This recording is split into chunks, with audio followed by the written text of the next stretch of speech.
Hello everyone, in this video I'm going to walk you through how to avoid OPay 15 Naira charges to federal government legally. And the first thing you do is open up your OPay app. Now when you open up your app, notice at the top here that says, if you tap on it, it will bring it out fully. So Federal Government of Nigeria Electronic Money Transfer Levy.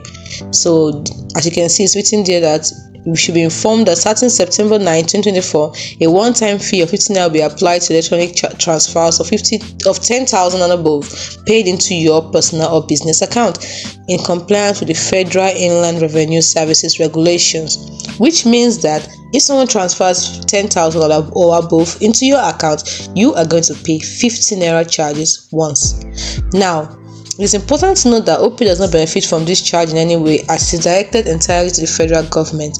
Now, how can we avoid this 15 Naira charges to the federal government legally? It's quite simple. All you have to do is split the transfer. Instead of transferring 10,000 once, make it 5,000, or at least lower than 10,000. Split it.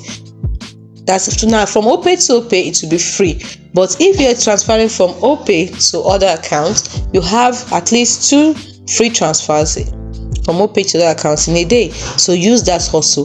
That is a simple way to avoid OPay 15 Naira charges to federal government legally on 10,000 Naira and above. Hope you found this video helpful. If you did, like and subscribe to this channel for more. Thanks for watching.